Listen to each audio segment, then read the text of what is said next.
views and opinions of any of the guests of After Hours AM are not necessarily the views and opinions of After Hours AM, its hosts, its staff, or any of its affiliates.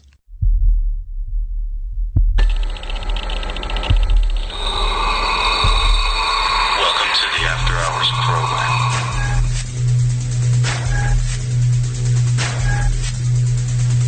Are you ready? It's alive! It's alive! It's alive! Now broadcasting live from the After Hours AM studio, Joel Sturgis. Didn't even like Hey, the tweet that. welcome to After Hours AM, and I'm your host, Joel Sturgis. I'm doing somewhat all right, I guess. But right along with me is Mr. Michael O'Neill. Sorry about that if I'm a little discombobulated.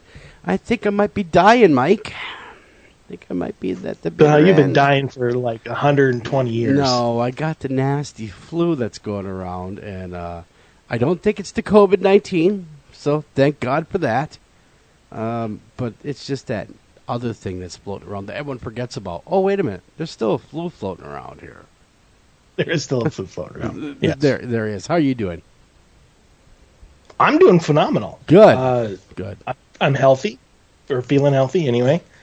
Although, so here's what I want to suggest to you Okay. and everybody else, and this is the Sure. patented thing. So I haven't been sick, like hugely sick anyway, in like a decade. Okay. And I have a reason for that. At least I think there's a reason for it. What's the reason? So every time I feel anything, just be patient.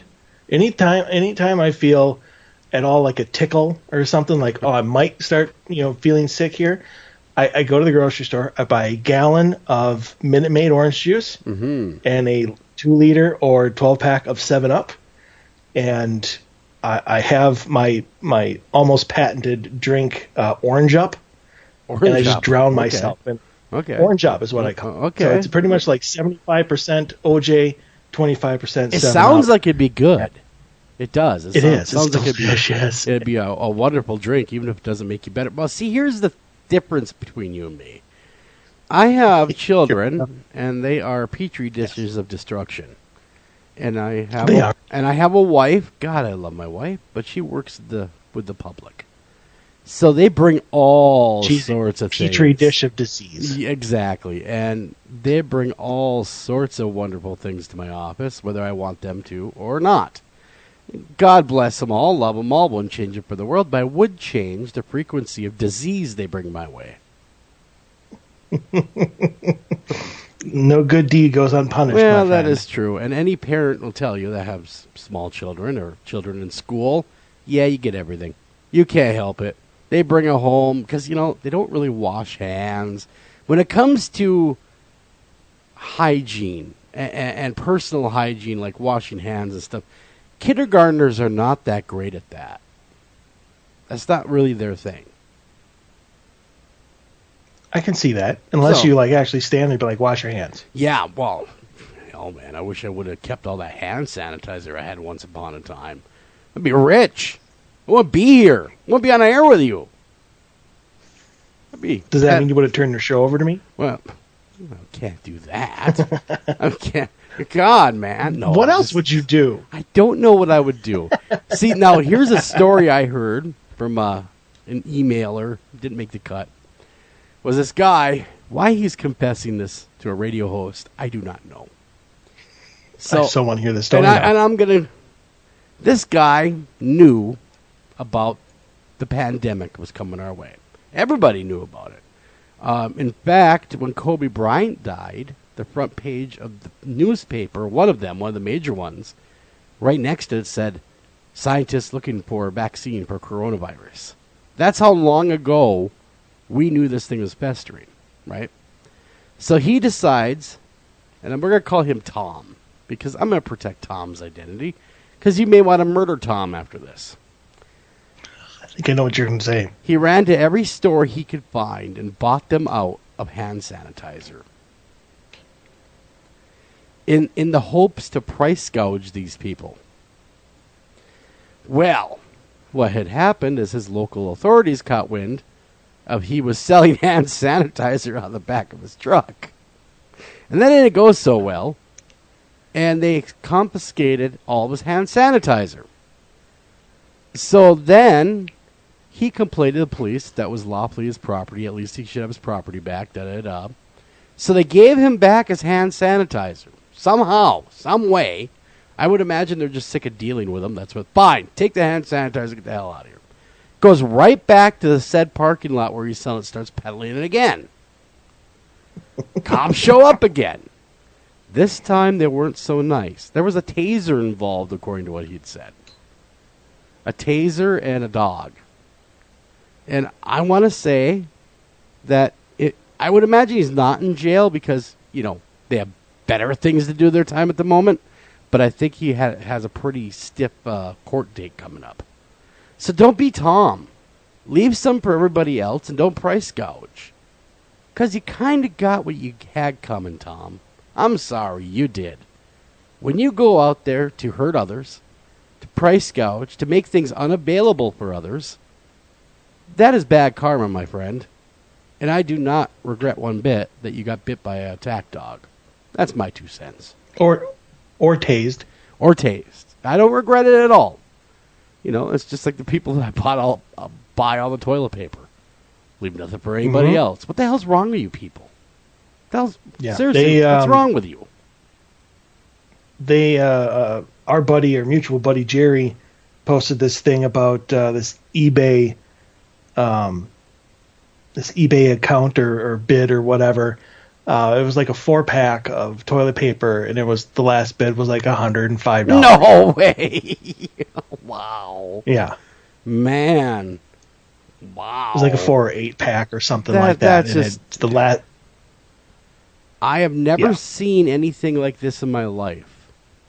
As far as people acting the way that people have been, and I get it, it's fear. We're all afraid. We're all in this together. But we also have to remember other people have needs as well. So, just care about each other a little bit more. If I could say one thing beyond what I've already said, is just care about each other a little bit more. We're all stuck in this together. Yeah, I mean, or just say, do I really need all of this? Yeah. Do I really need I don't 20 packets unless you have a family of 12. Yeah. Or you don't need 150 rolls of toilet paper. No, you don't. And it's funny because a person that's of an elderly age, quite a bit older, has told me that, toilet paper is kind of a new invention. Really, when we were little, we had the Sears catalog. I do love all the memes that are coming out about alternatives to toilet paper. Those are really funny. Pine cones, corn cobs. Oh yeah, sandpaper. Somebody had an escalator railing.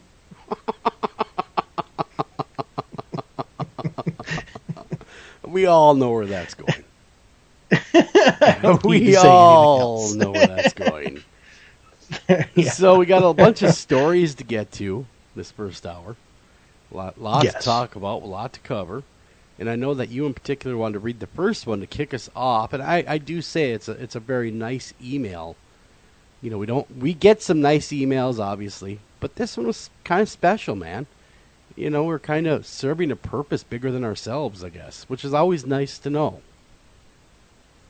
Well, sure. I mean, absolutely. I mean, that's why. I mean, even just getting into the paranormal to help people is to try and do something that's bigger than yourself. So yeah. So I'm going to read this. I was really touched by it. I made my day. I will not lie. So it says, "Hi, Joel and Mike. I have been quarantined for the last 7 days with COVID-19, and it's every bit as nasty as they say it is.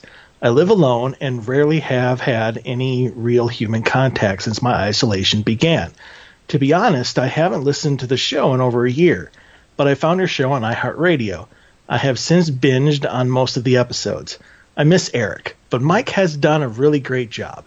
You guys are a godsend. Hearing you guys talk is like hearing from old friends. You're a devoted listener, Steve. Wow, that So, is cool. I personally would like to thank Steve and send my appreciation for the kind words. Yeah, Steve. I'm sorry, go ahead. Let's say, Steve, if it weren't for listeners like you, we wouldn't be here. So, and I'll move aside for you, sir. Yeah, no, move aside for me. I was just going to say that in the 3 years that I've been doing the Odyssey Files, my other show, I've gotten stuff like that like once. Yeah. So to only be here for 5-6 weeks now is very, it's heartwarming for me. And now Joel, unless he fires me, cannot get rid of me for at least another month. Well, I don't see you getting fired anytime soon, my friend. We're lucky we have an awesome audience that listens to this show. They're Yes. very engaged. They're part of it. Because I've always said the show is for the investigator, by the investigator. And so that's really how it started, but now it's become something completely bigger than myself. So, and I know that if something were to happen to me, because I'm probably dying, let's just be honest, it will live on because Mike would inherit the show and he would do wonderful things. Yes, you heard it. You heard it here. You said Now it's in radio, on the air. so it's on the Now air. You cannot take that back. Nope, no takesy backsies, right? Yep. And don't worry, I already have my co-host already picked out. Oh, good. so And who would we'll that be? Would be Dave. Well, that only makes sense. There you go. That would only make sense. Okay, the second story we got is I downloaded a sleep recorder app that records when you sleep. Well, it's a sleep recorder app. Sorry, I just didn't mean to, Anyhow, I recorded some noises of me snoring and moving around, but also on several instances, loud, heavy footsteps. They sounded like they were running around very close to me. I thought it was recording my heartbeat. Wow, that'd be one hell of a heartbeat. But that wouldn't make sense since it didn't record the minor things like my teeth grinding that I always do. Have you guys ever heard of anything happening to anyone else? This the kind of thing happening to anyone else? Yes, I have. Yeah, a lot of people remember when sleep apnea was like that big thing and everyone was afraid of it. And they're like, oh my God, I have sleep apnea. There was a lot of people like that were recording themselves while they're sleeping to hear whether they're gasping for air at night, just to satisfy their own interest. I don't know why you'd want to hear yourself gasping, but it is what it is. Well, these people get these apps, these basically it was digital recorders at that time, that would kick on whenever there was noise. And man, did some people catch some crappy stuff like, them falling off the bed, but then they'd catch some amazing stuff like voices near them. And then some of the voices were commenting on her, like two voices were talking, and they were discussing the person sleeping. So, sometimes I tell people, you might not want to record yourself sleeping. You might not like what you get. It might freak you out. Yeah. I get a lot of people that come up to me to tell me their claims, or whatever, and they ask me a question about something that might be happening in their house, may or may not be. And they're like, well, I hear some footsteps. Yeah. And I'm, okay, and I'm like, no, that's it. Oh. I'm like, well, if all you're hearing is footsteps, you're fine. Yeah. There's nothing really to be worried about. Again, I don't know the history of this house. I don't know what it sounds like on these recorders or how good they are. Sure. I just know that, especially if he says that he's moving around, and I don't know if it's at the exact same time, but if something hits that recorder, it may sound, if it's brushing against the microphone, it may sound like footsteps. Gotcha. Yeah, I can see that.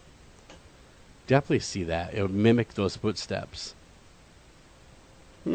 I might try to record myself sleeping. I'd like to see if anybody's commenting on me. Because you live alone, right? So it would be something otherworldly right off the bat, pretty much, unless you're a burglar. Well, I think it'd be aliens. Yeah. I think aliens would comment on me. Some weird things. What I did, I have recorded myself sleeping a couple times in the past. I think once was accidentally the phone hit the record button, and at that time my daughter was like 3, right? And when they're that age, you kind of leave the door open or ajar so if they need you, then come get you, right? She would come in the room and just creep the hell out of me because I'd hear her come in, and I could hear her getting into things in my room. So that became evidence that she is in our room getting into things. And of course, I would say, "What were you into last night?" "I was into anything." "Yes, you were. Don't lie to me, child." "Nope, you're imagining things. Just go back to sleep now." It was the craziest thing. It was definitely crazy. So she might have been sleepwalking. No, she was up to no good. No, you have to know my kids, Mike. You have to know my kids. Sleep snooping. They plan their raids very carefully. Their raids are thought out very well. They're executed almost like fiendish child with cat burglar like precision. They are. That's amazing. It would be amazing if it wasn't so god awful horrible. I mean, it freaks you out.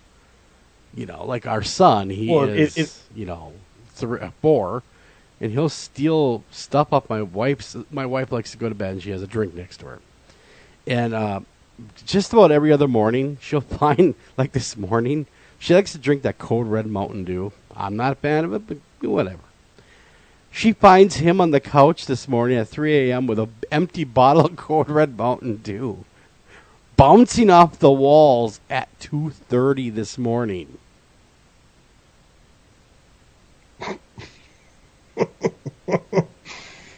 Well, that's it. Your children are possessed. They are possessed. I firmly believe that. But moving on from my children, we got another story to get to. A couple more to get to, actually. And so where would you like to go next, Mike?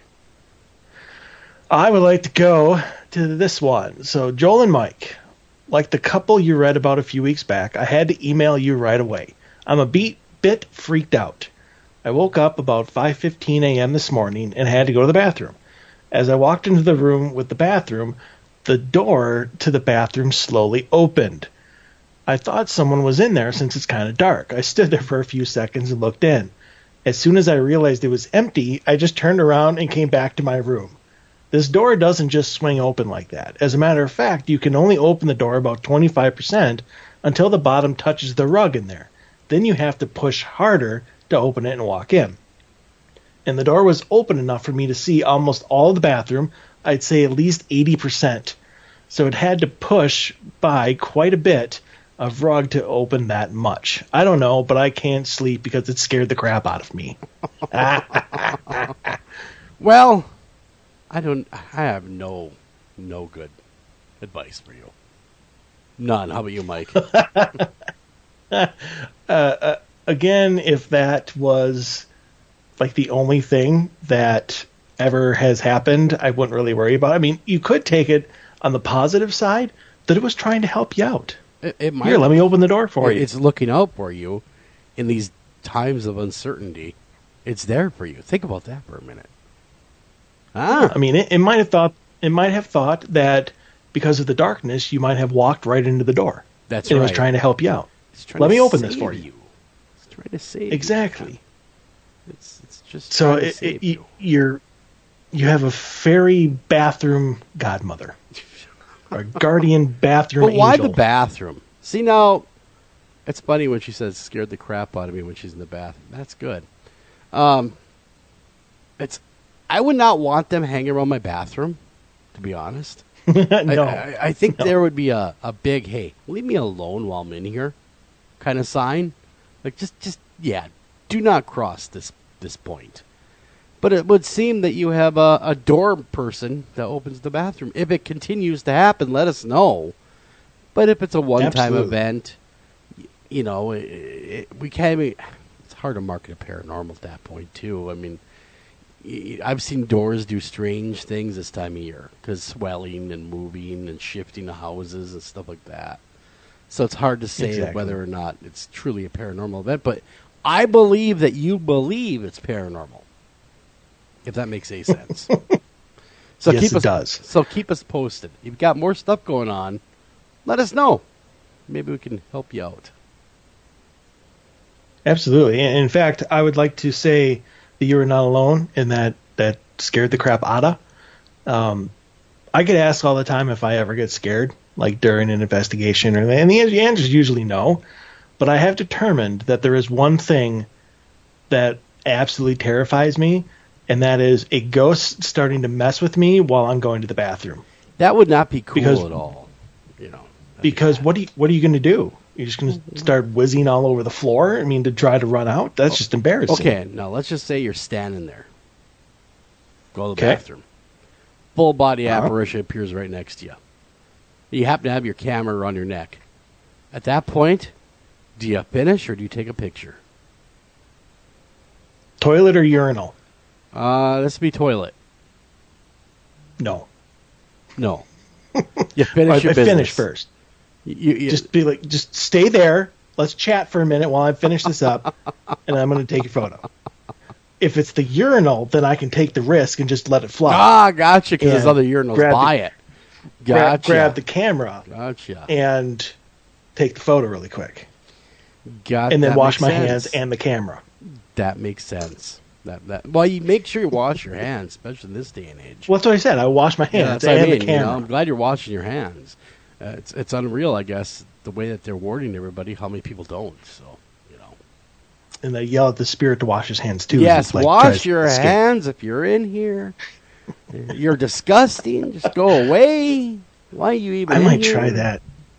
Yeah, what's your problem? That would be if I ever get into a place that has like a haunted bathroom. That's going to be my questions going in there. Like, did you wash your hands? Who here doesn't wash their hands? And to see if I can get an answer. Yeah. Show of hands. Well, we got one more story sent to us for this week, and it's an interesting one. So I will begin to read it when my dry throat will hold up long enough to do so. Hi, this is Deborah, and here's my story. Last year, my grandma died. We weren't really close, although she lived with my parents. God, that's horrible. Nonetheless, we could, not that she lives with parents that you weren't close. Nonetheless, we could interact with each other and have some small talk. Nothing more. That's sad. Back to the story. A few weeks after she passed, I dreamed about my parents' home looking back in our yard. It was quite sunny and peaceful day. Wow, it was quite a sunny and peaceful day. Words are hard today. And I could... Do you want me to take over? Yeah, no, I got this. I could smell flowers and spring breeze from where I was standing. I had a good look at our small garden house. I didn't know why, but I knew my grandma's purse was in there. Probably because he stole it and put it in there. And lo and behold... there she was, grabbing her purse and starting to walk towards me. I didn't know why, but instinctively I slammed the heavy glass door shut before she could enter. Goosebumps covered my skin. Some kind of knowledge in my mind that she should not enter in no way. So you're afraid of grandma is what you're saying. Well, I guess if you saw grandma in the afterlife, it would be jarring, When she stood in front of me, she wanted to enter and gestured to me to open the door. I shook my head and watched her closely, only inches from the glass away. You can't enter. You're dead, I said. She watched me with kind of glassy eyes, still as a statue, and creeped me out even more. So the point that you're seeing a full-body apparition that's staring at you doesn't have the creep factor up yet, but that does? Wow. After that, I woke up, heart pounding, heavy in my chest. Somehow I knew what I did in my heart prevented us from having a lot of trouble. I'm spooked out to this day. Wow. But it's your grandma. You see what I'm saying? I mean, could that have been a departure visit? In her I don't know. dreams? But then again, grandma was kind of creepy. It wasn't like she was all full of love and saying, "Oh, I miss you." No, she's getting her purse and leaving. Well, leaving and trying to come in. Well, yeah. Maybe she would have just left had you not interrupt her while she's retrieving her purse. You're. I sense you're trying to make Deborah out to be the villain here. No, I'm kidding. Of course, Deborah's not the villain at all. What it is dreams are very powerful, though. We've all had them. We've all had powerful ones. A lot of us, if you can remember your dreams, some of them are very vivid, where you swear to God that you lived that moment. And I've had those myself. This one, I would say, if I was a dream interpreter, and we've had a lot of them on the show, you're speaking from a place of guilt because you never let your grandma into your heart. And now you're dreaming about it, that there's something separating you and your grandma. That's what I would assume that is. So you're going for symbolism. I am. Like you always could see her. Well, that's but the thing. You with would never dreams. let her in. Yeah, the dreams. A lot of dreams that we have are symbolism. They just don't come right out and say, "Hey, this is what you need to do in your life." Right? Your dreams are more symbolism and interpretation than they are anything else. If you go by dream interpreters and people that study dreams, it's more of the symbolism, and you kind of have to decipher it. And that's what I'm getting out of it. It was there might have been a little bit of guilt going on because you weren't, and you wanted to be close to your grandma. I'm sure of it, but you just didn't know how in life. So now maybe you're a little guilty because she's no longer here, and you missed out on that time.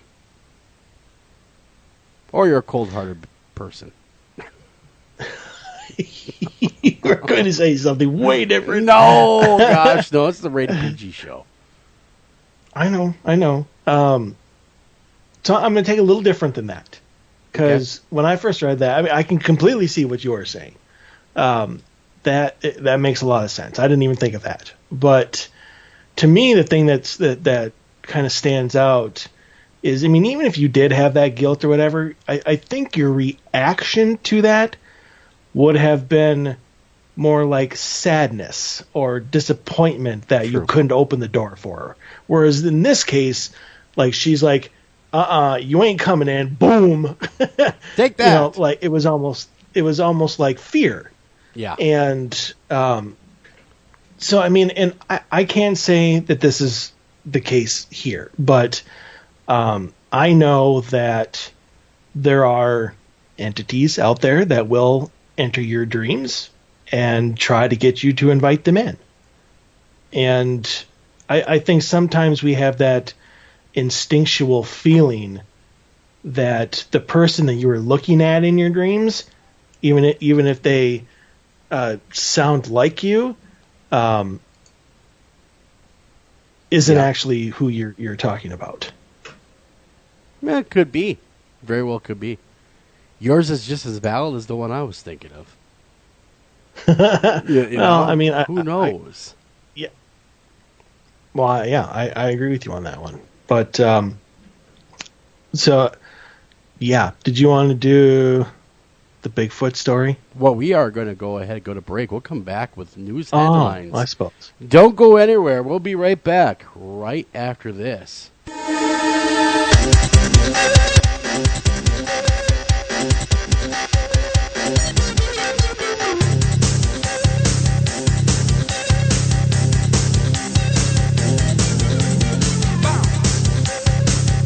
Hi, Tom Bodette. If you can hear me, then you have an internet connection, which means you can do cool things online, like listen to streaming radio, obviously, or watch a video of a monkey washing a cat. Let your freak flag fly.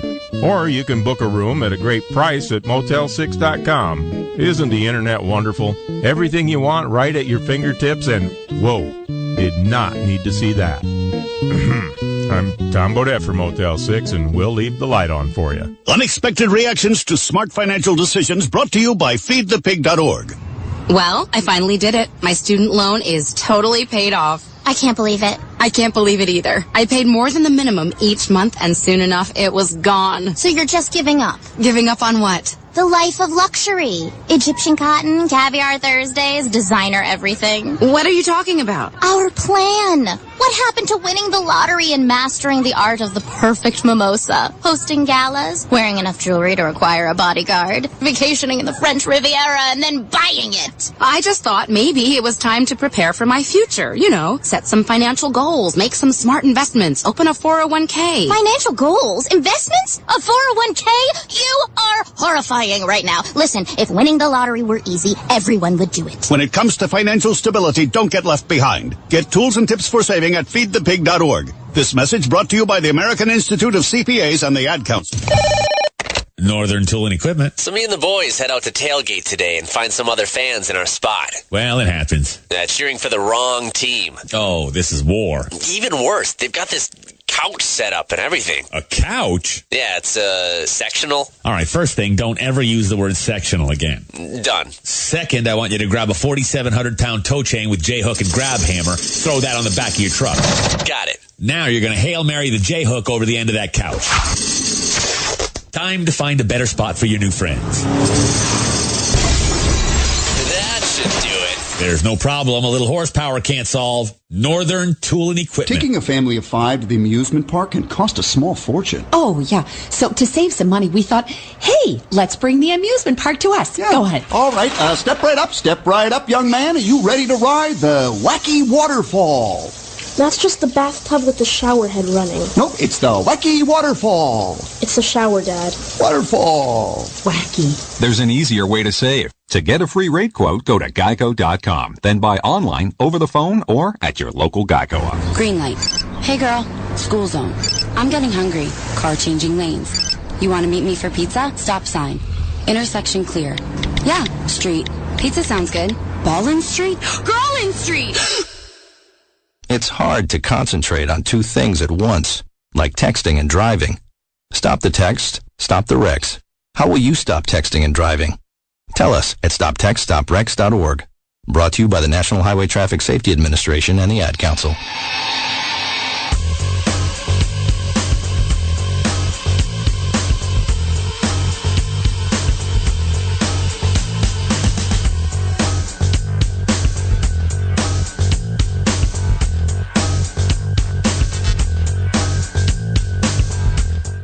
Welcome back to After Hours AM, everybody. I'm your host, Joe Sturgis. Right along with me, Michael O'Neill. And sorry about the pause there. I am a little under the weather, but I'm getting better every moment. And tonight's no exception. It's going to be a great show. We got a lot of stuff going on. It's a process. You're exactly right. Now, there's a point of the show that we have called Ask Mike. And we got a couple of those tonight. And Mike, they have questions that they want answers to. Hey, Mike! What would you do if you got the coronavirus? What would you do, Mike?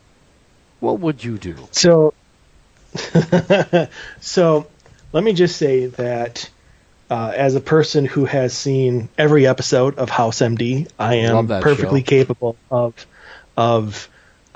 throwing out all of my medical theories. So, and should definitely be taken seriously.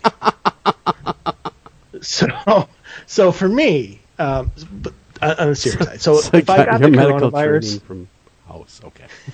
all right. Hey, man, that guy could do everything. Yeah. So, yeah. Okay. So, anyways, so what would I do? I'm young enough and healthy enough still where it doesn't. You're 40 years old. I am not 40 years How old. old Thank you very much. If you say 39 3/4, you're 40. No, it's not. My birthday's in December, so I have a long way to go before I'm 40. But I'm still not scared of it. So even if I got it, the first thing I would not do is I would not panic. I would do obviously the responsible thing, and I have been. I mean, I don't have any symptoms whatsoever, but that doesn't mean that I don't have it. Could be asystematical. So, I mean, I've gone out of my house in the last 10 days 3 times. Twice to the grocery store, once to the dentist. That's it. So you are quarantining yourself, is what you're saying. I mean, not inadvertently quarantining yourself. Right. I mean, I'm doing this because it's the right thing to do for other people.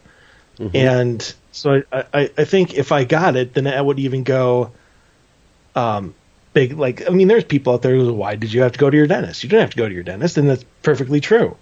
So, I mean, if I actually was able to get a test and they came back and they're like, you're positive, you're just asymptomatical, which means you're not showing any symptoms.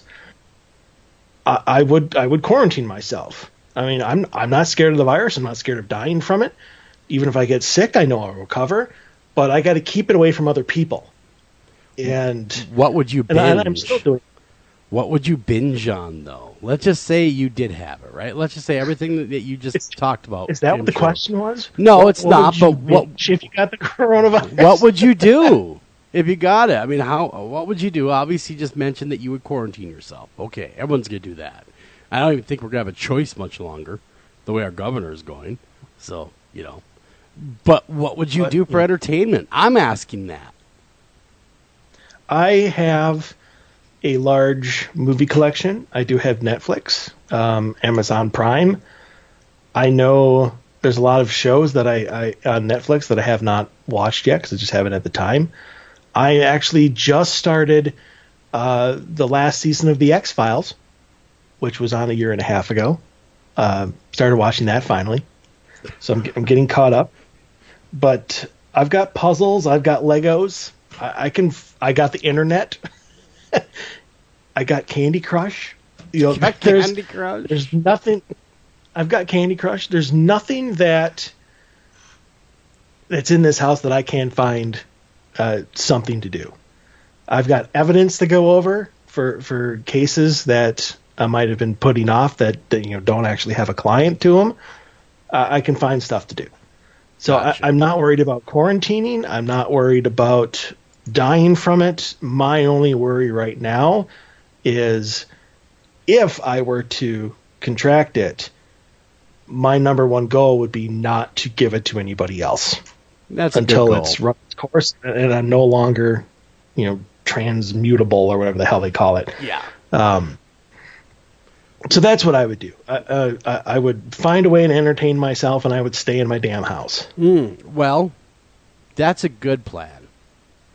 That's a really good plan. That's why if I had the coronavirus, do much the same thing. They didn't ask you.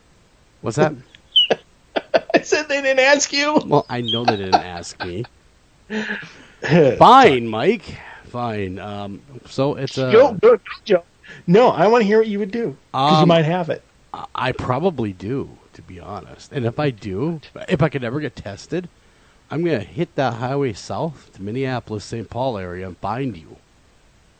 And just, no, I'm kidding. I'm kidding. I would never do something like that. Anyway. That would be reckless, and that would be mean to do. Spiteful. That would be very spiteful, and I don't do spite very well, unless I have to. Then I will.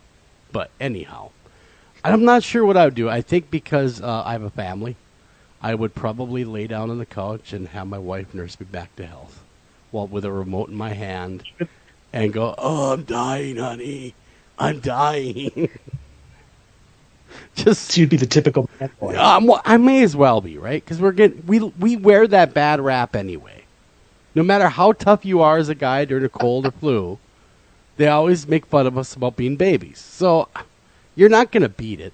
Why fight the stigma right? when we can enjoy it? Right. You might as well enjoy it just for a minute. Just for a minute. I'm not saying forever. I'm just saying for a minute, right? But I don't know what I'd do. Because I pray and hope that does not become a reality for me. But yes, I have lots to do. Tons of work. A lot of radio backlogs to do. Tons of editing I got to get done. Other shows on this one that need my attention for building and advising them how to move forward and things like that. So there would be tons. As it is, I work from home. So I would have no excuse not to work. Nope. I would still be working. So nothing would change for me. Okay, second question. Hey, Mike, should I stop investigating during the pandemic crisis? So this is a yes and a no. Okay. Because it's going to depend. If you're going to go to a place, let's just say you get permission to go to a cemetery, to investigate a cemetery. Gotcha. You're probably not going to, one, if you have it, give it to anybody else who's not already dead. Well, yeah. And two, you're not going to get it from anybody. If you're going to go to, let's say, Edinburgh Manor, Villisca Axe Murder, a place that nobody lives in, I would probably say just take your precautions there, because people do walk through both places all day long, and the COVID-19 can stay in the air, I think, up to 4 hours, and it can stay on a surface for 3 days. Wow, I thought it was only like 12 hours, but 3 days. That's a long time for it to be alive and still viable to on infect a surface. somebody. Yeah, on a hard surface. Yeah. Yeah. Wow. I don't know. I mean, that's what I read. So, and again, somebody who's watched House. Well, you should know then. I can professionally and expertly give my opinion on this. Do you want to hear something kind of nerdy about me, though? I own every season of House. So do I. Oh, an original DVD. Yes, that's what I own as well. Original DVD, man. I do love that show. It is a really fun fact, way back when, we interviewed Hugh Laurie. When as his character House, he came on and we talked with him because they're pushing the show at the time. So that was a lot of fun. Oh, man. You got an interview Hugh Laurie who was playing the House character? Yeah. He came on as House MD to talk about that's terrible. his medical credentials as House and how you should watch his show because he's smarter than you are. I need to go back to your archives to listen to that because I think that'd be hilarious. Yeah, it's somewhere back there. You'd have to look. It might be on Last FM, which is a service that's out there as well. So anyhow, we got a story here. Okay, so yeah. Oh, go ahead. Fine. What are you gonna say? I hadn't really finished my finish. I hadn't finished my answer. So I was just saying, if you're going to a place like that, take your precautions, and I would just say no if you're doing like a home. The only thing that I would say there, if this was like a thing that just could not be put off, let's just say children are being attacked, I would make sure the entire family is gone before you even arrive. I would make sure your team is as small as possible and feeling healthy, like feeling good. Sure. And I would I would wear latex gloves, or something to keep your skin or whatever from touching a surface directly. Good advice. So that's what I would say. So you don't have to necessarily investigate, but stop investigating, I should say. Please be smart about it. Because again, this is another person's home. This is another person's family. You're trying not to give them anything like that. I mean, if your entire team was tested and you came back negative, then I would only worry about the family. I mean, if you're going into a family that they've all been tested and they're all negative, well, then it's not that huge of a deal. But since that is not in the cards right now, just be smart about it.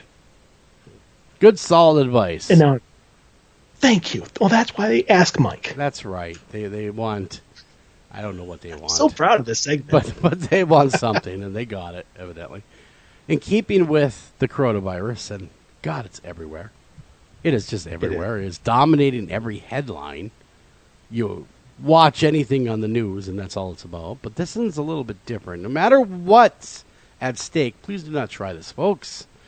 There's a brand new challenge introduced on TikTok where people are licking everyday items that are often for public use. Yes, this includes toilet seats and doorknobs. The challenge was apparently introduced by TikTok user Ava Louise on March 15th, 2020. And she looks like a brain surgeon, let me tell you. They show a picture. She looks like she's a member of Mensa. While her video has since been removed, possibly by TikTok themselves, nothing is ever deleted on the internet. Someone managed to get a copy of the video and has since uploaded it onto Twitter.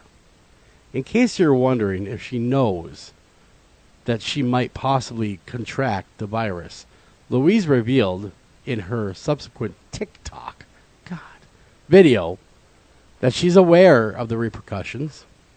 That said, she claimed that she's totally fine and doesn't really worry about COVID-19. Right? So, and Louise probably knows this because in later TikTok posts, she claimed that she had Cloroxed the toilet seat for 40 minutes prior to licking it. Well, that's the spirit of the challenge. Well, it had nothing to do with the challenge. Well, her attention-seeking efforts did indeed yield a desired result. She was featured on CNN and made $4,000. Her brazen act has even inspired other people to follow suit. Oh, God. So please don't attempt this, folks. See, now that's the problem. The younger generation, the Ys or millennials or whatever they're calling them these days, they feel invincible, Mike. They feel like nothing could ever happen to them. And it probably won't. If I'm a betting man, if you even did get it, you're so young, you'd probably be just fine. But new evidence has come out that's hitting that generation just as hard as the older generation. That yes. No one's quite immune. If you truly get a hardcore version of this thing, like our friend Steve from earlier, where you're quarantined, you may not fare. If you have to be hospitalized, that's a very bad thing.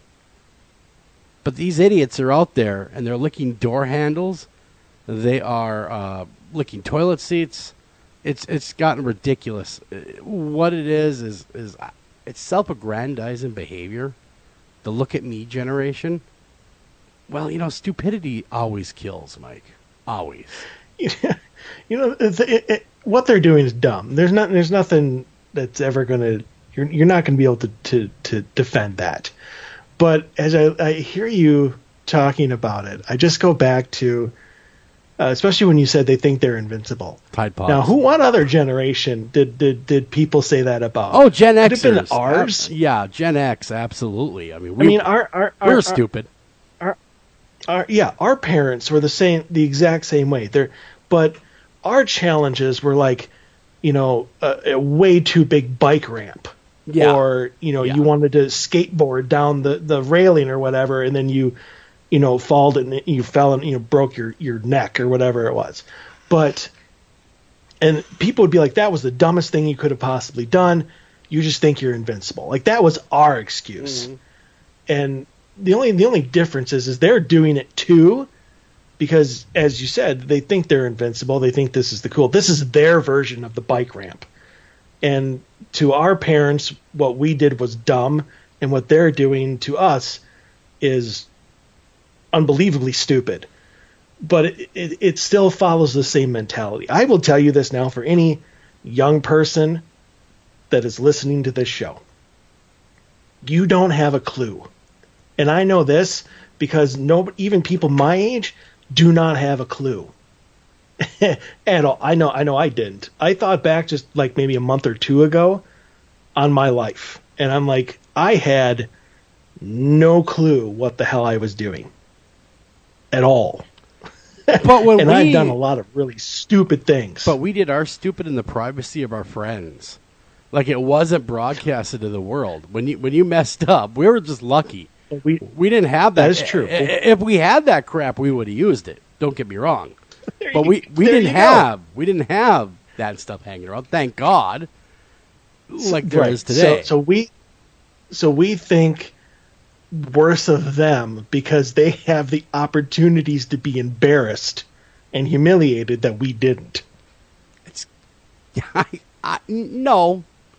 I don't really go there. Even though you're pinning me to that, what I'm saying is it's setting a bad example for the rest of the people watching it, because it's a very monkey see, monkey do society.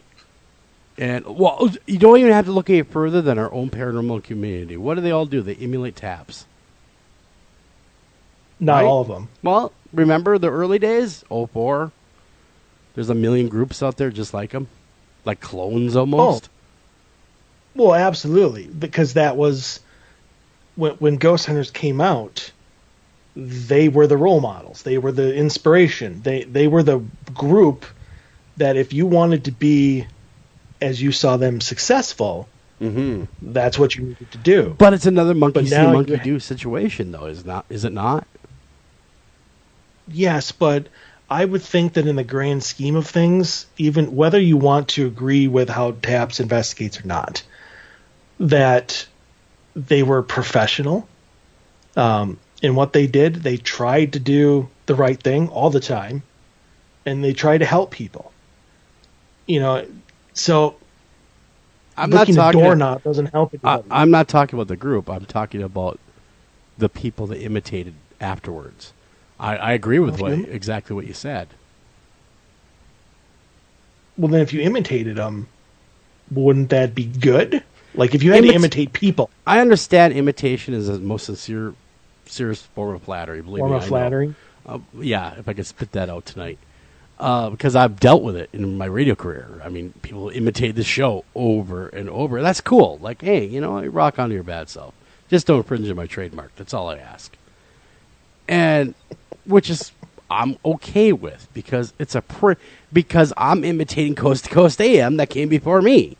So I get all that. I understand where you come from. But what I'm saying, it's a very monkey see, monkey do society. I wasn't really talking about ours as a microcosm.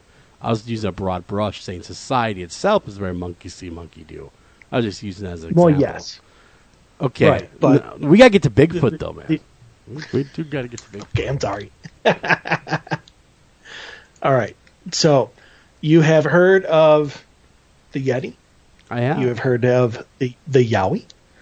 You have heard of Sasquatch. But have you ever heard of the Peeping Squatch? No, I have never heard of the Peeping Squatch. Well, brace yourselves, because now you have. So, in Colorado, a remarkable series of photographs taken by a man in Colorado may show a Bigfoot peering into a window. The highly intriguing images were captured back in October of 2017 by Scott Yauman, who shared them with the public for the first time this past weekend on Facebook. According to him, the incident occurred one evening as he and his wife were refurbishing a mobile home on their 11-acre property in the community of Bailey. Suddenly, the couple were caught off guard by a very harsh odor, which Yauman said smelled like rotting animal flesh, vomit, and excrement. Ugh. Wow. That's very descriptive. It was then that, yes, very, very specific. Reminds me of the raccoons that were going through the trash. But since the ledge of the window was approximately 7 to 8 feet tall, Yauman initially suspected that the proverbial visitor was a bear trying to look into the mobile home. However, when he caught sight of the creature's face as it moved closer to the window, Yauman was struck by how, unlike a bear, its eyes were large and far apart. Upon the realization that the thing outside his window was not a bear, he recalled, "Fear struck me hardcore." He then quickly reached for a camera nearby and snapped a series of pictures. Strangely, Yauman said, the creature closed its eyes when he first pointed the camera at it. The bewildered witness mused that it was akin to a child acting as if you can't see me if my eyes are closed. He was playing peekaboo with a Bigfoot? About 8 minutes into the encounter, Yauman wrote his wife came into the room and he told her what was happening. When she saw the creature, she screamed and ran to the back bedroom in the home. Determined to defend themselves, Yauman grabbed a gun from a closet.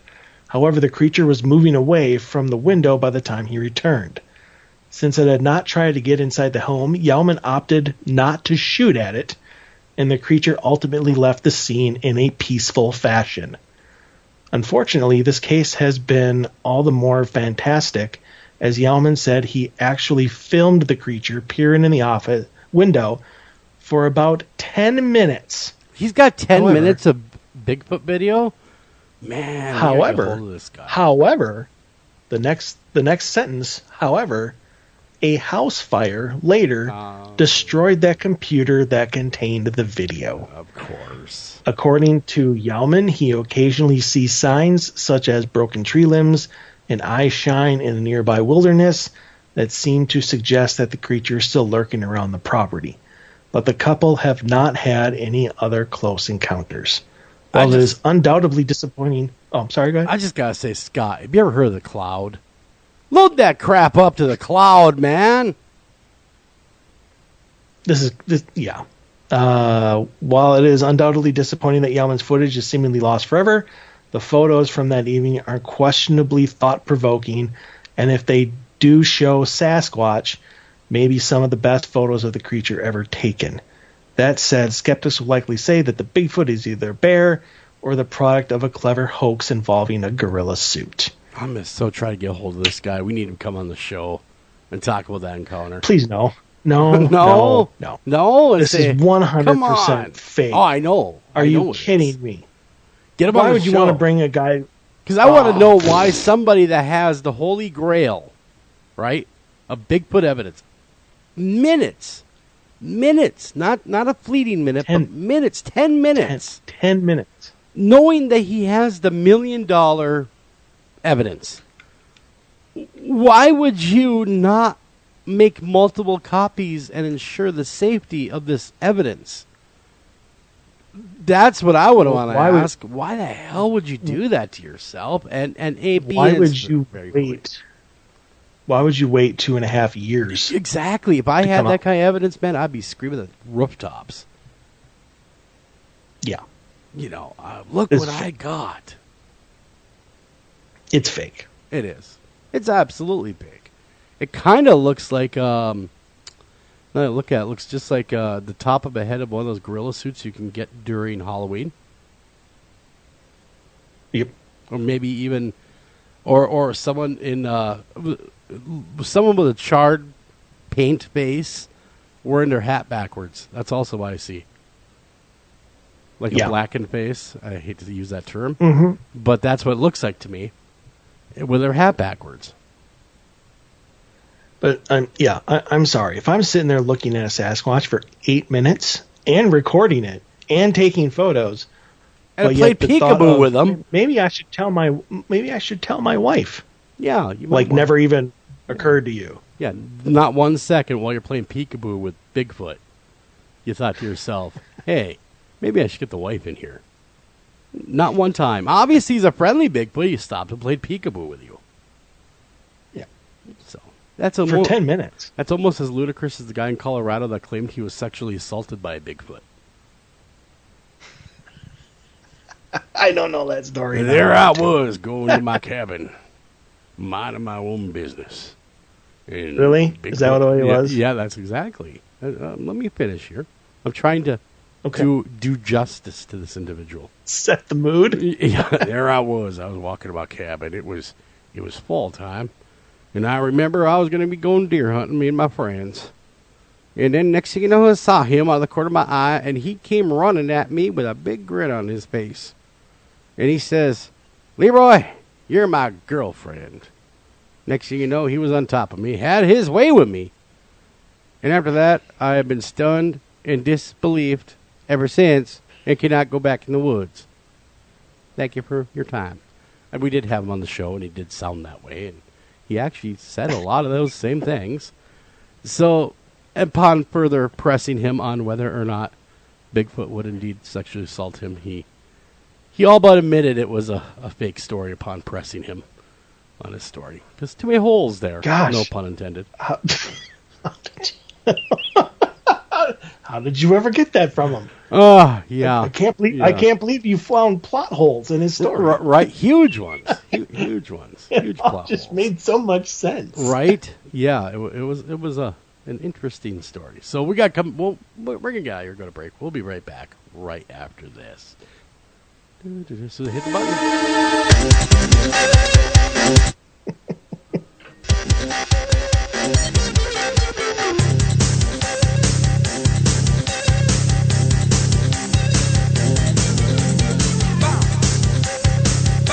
Hi, Tom Bodette. If you can hear me, then you have an internet connection, which means you can do cool things online, like listen to streaming radio, obviously, or watch a video of a monkey washing a cat. Let your freak flag fly. Or you can book a room at a great price at Motel6.com. Isn't the internet wonderful? Everything you want right at your fingertips, and whoa, did not need to see that. I'm Tom Bodette for Motel 6, and we'll leave the light on for you. Unexpected reactions to smart financial decisions brought to you by feedthepig.org. Well, I finally did it. My student loan is totally paid off. I can't believe it. I can't believe it either. I paid more than the minimum each month, and soon enough, it was gone. So you're just giving up? Giving up on what? The life of luxury. Egyptian cotton, caviar Thursdays, designer everything. What are you talking about? Our plan. What happened to winning the lottery and mastering the art of the perfect mimosa? Hosting galas, wearing enough jewelry to require a bodyguard, vacationing in the French Riviera, and then buying it. I just thought maybe it was time to prepare for my future. You know, set some financial goals, make some smart investments, open a 401k. Financial goals? Investments? A 401k? You are horrifying right now. Listen, if winning the lottery were easy, everyone would do it. When it comes to financial stability, don't get left behind. Get tools and tips for saving at feedthepig.org. This message brought to you by the American Institute of CPAs and the Ad Council. Northern Tool and Equipment. So me and the boys head out to tailgate today and find some other fans in our spot. Well, it happens. Cheering for the wrong team. Oh, this is war. Even worse, they've got this couch set up and everything. A couch? Yeah, it's sectional. All right, first thing, don't ever use the word sectional again. Done. Second, I want you to grab a 4,700-pound tow chain with J-hook and grab hammer. Throw that on the back of your truck. Got it. Now you're going to Hail Mary the J-hook over the end of that couch. Time to find a better spot for your new friends. That should do it. There's no problem a little horsepower can't solve. Northern Tool and Equipment. Taking a family of 5 to the amusement park can cost a small fortune. Oh, yeah. So to save some money, we thought, hey, let's bring the amusement park to us. Yeah. Go ahead. All right, step right up, young man. Are you ready to ride the wacky waterfall? That's just the bathtub with the shower head running. Nope, it's the wacky waterfall. It's the shower, Dad. Waterfall. Wacky. There's an easier way to save. To get a free rate quote, go to geico.com. Then buy online, over the phone, or at your local Geico office. Green light. Hey girl, school zone. I'm getting hungry. Car changing lanes. You want to meet me for pizza? Stop sign. Intersection clear. Yeah, street. Pizza sounds good. Ballin Street? Girlin Street! It's hard to concentrate on two things at once, like texting and driving. Stop the text, stop the wrecks. How will you stop texting and driving? Tell us at stoptextstopwrecks.org. Brought to you by the National Highway Traffic Safety Administration and the Ad Council.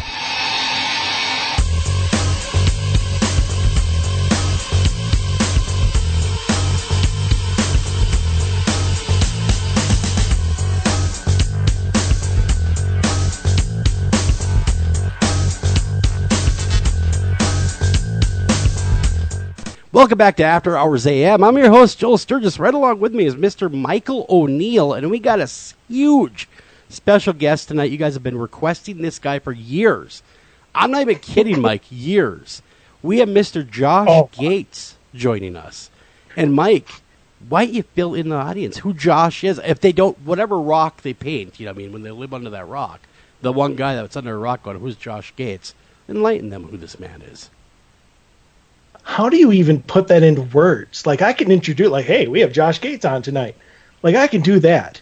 But who can take everything that he has done and be like, and put that into like one or two sentences? A radio host. Try it. A radio host could. Oh, is that what it's going to be? Okay. So, starting off with Destination Truth, which was a phenomenal show, and then moving over into Expedition Unknown on the Discovery Channel. And now adding to that list of shows Expedition X. He is an archaeologist. He is the highlight of my week. Wow. Every week. I thought you were going to say highlight of your life. No, not highlight of my life. Not yet, anyway. Might be. But Mr. Josh Gates. Josh, welcome. Thank you for coming on tonight. Hey, thrilled to be here. Thanks for having me. I'm sorry it took so long, but I'm glad that we're doing it now. You know, that's how it works in radio sometimes, though. I mean, there's so much things, like your business.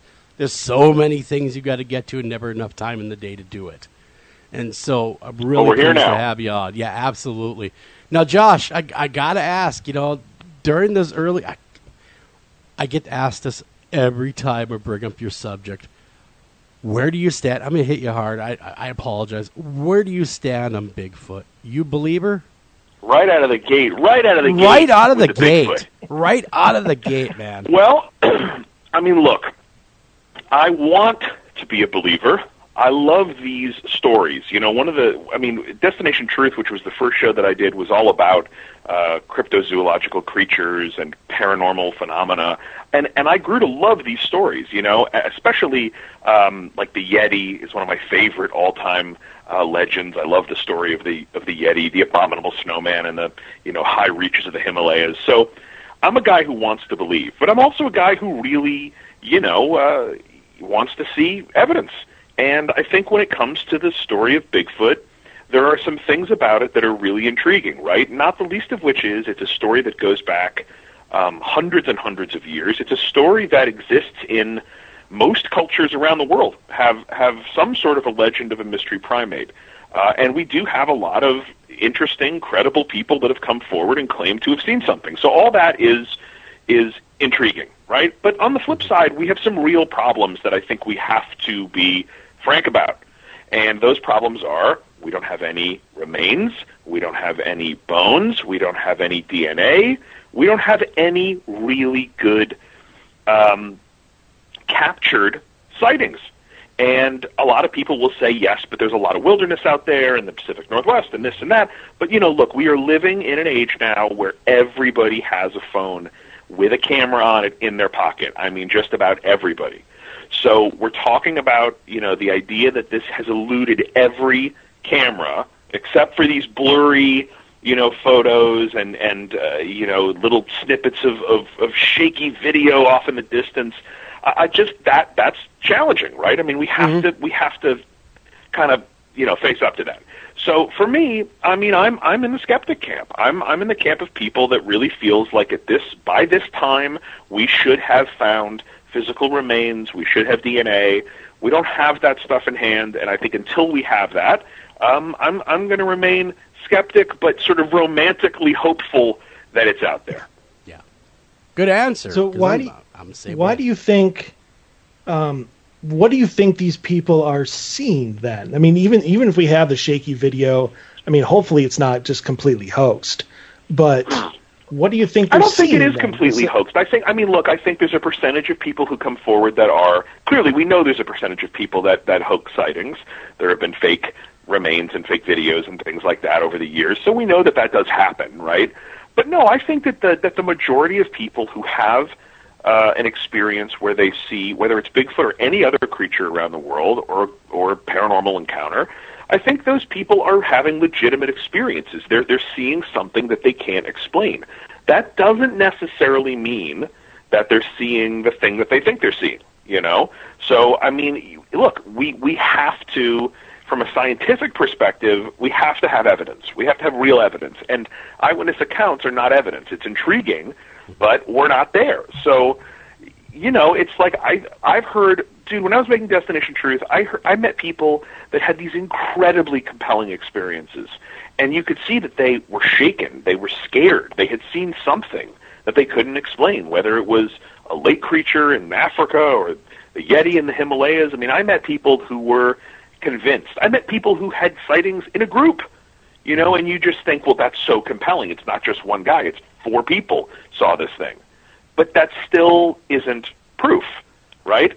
So I'm just in the camp where I think that a lot of people believe in this story. They want to believe in this story. And when they find a print or when they see something or when something moves in the forest and they can't explain it, they kind of in their head go, Boom, that's what it is. So many of these accounts are noises.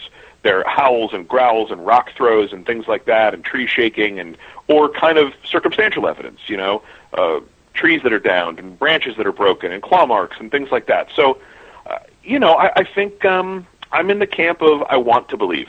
Yeah. And that's a perfectly great answer, because, like you said, we don't have the smoking gun yet. We don't have the specimen. We don't have any of that at the moment. Not that there's not a lot of people out there trying to get that. A lot of great people doing it. And God bless them, and I want them. And I'm part of a group that goes out there looking. I go out there with my group, and we try. Nobody would be more excited than me. Yeah, nobody would be more excited than me if somebody captured that evidence. So I'm not